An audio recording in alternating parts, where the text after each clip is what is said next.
Hey everybody, how's it going? Well, in today's episode, we're going to do stuffed vegetables. Now, how did I come up with this one? Well, a friend of mine wanted an old-fashioned bistro recipe, and I scoured through some of my books, and I found a good one for a stuffed cabbage. It's around 1830s, this recipe. And then it got me thinking, oh, wait a minute, there's other old-fashioned stuffed vegetable recipes, from all over the world. So the first one, we're going to start in France, and then we're going to move over to the Middle East with stuffed tomatoes. Let's go. Well, we're going to try to do something with this cabbage. So we're going to peel a carrot, followed by chopping up a little bit of an onion, and take some old bread, and we're going to grate it up into a nice fine breadcrumb.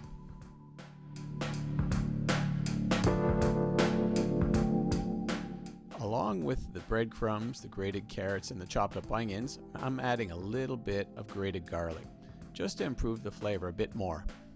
Anyhow, to continue with our chou farci, we're going to need sausage meat. Now, this is a French-style sausage with a lot of herbs. Anyhow, to prepare our cabbage, we need to get a big pot of boiling water on the go.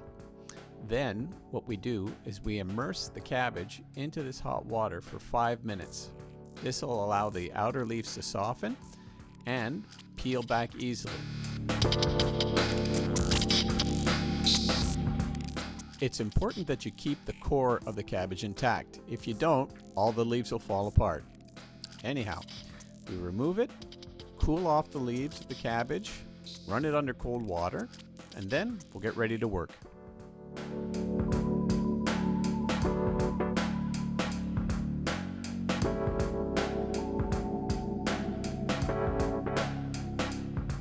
So we get a big bowl and we put in the sausage meat. It's approximately a pound's worth. Next, we're going to add all our chopped up ingredients: the garlic, the breadcrumbs, the onions, and the carrots.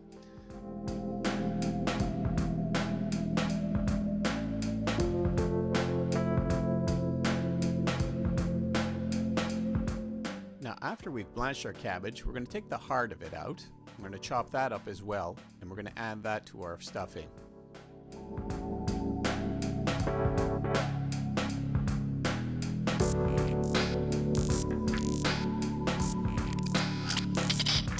And our final ingredient will be an egg. This will act as a binding agent and help bring everything together. Now, don't be afraid to get your hands dirty when making these stuffings.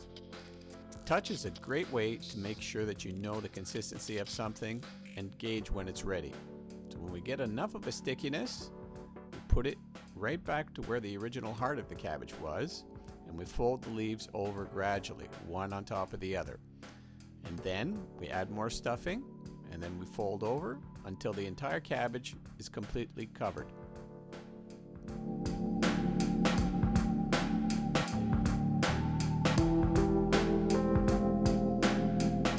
So once we've completed making all the layers, we wrap up our cabbage in a cheesecloth. We put it back in the boiling water for approximately an hour. Afterwards, we take it out, let it cool, and you slice it like this. It's a nice, mild French dish. It's very satisfying. And to serve with it, a nice tomato salad, something sharp, something to cut through a little bit of the fattiness. Anyways, this is a good segue into our next recipe.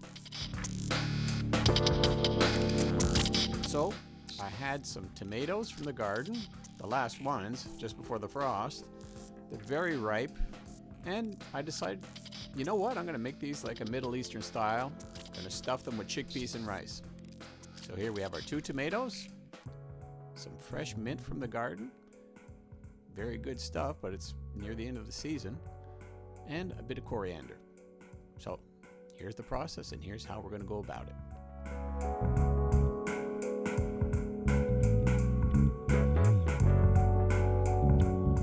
So the first step is to remove the bottom off the tomato.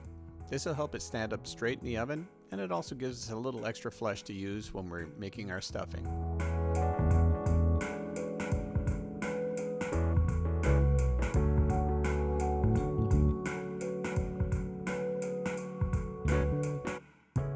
So the next step is to core the tomato. Now notice I put my hand holding the knife at a 45-degree angle and I'm rotating the tomato, not the knife. This ensures that you get a consistent and even cut. The core will come out in no time.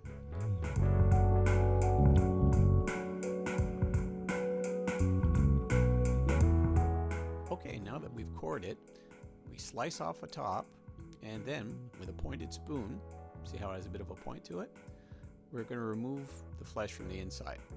Just move it back far enough from the edge, I'd say about 1 centimeter. That should do it. And you just follow the inside. Once that's done, you scoop out all that tomato flesh, put it in a bowl. We're going to chop it up for our filling later on.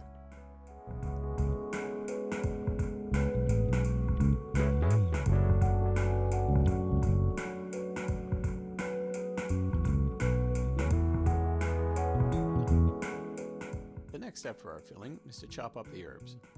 Now we just use a fine, what they call a chiffonade cut or a ribbon cut. Now you notice the positioning of my hands and where the blade is? Just press your fingernails right up against the blade, but not past it and not near the edge. You go a nice back and forth, and you'll have a nice fine chiffonade.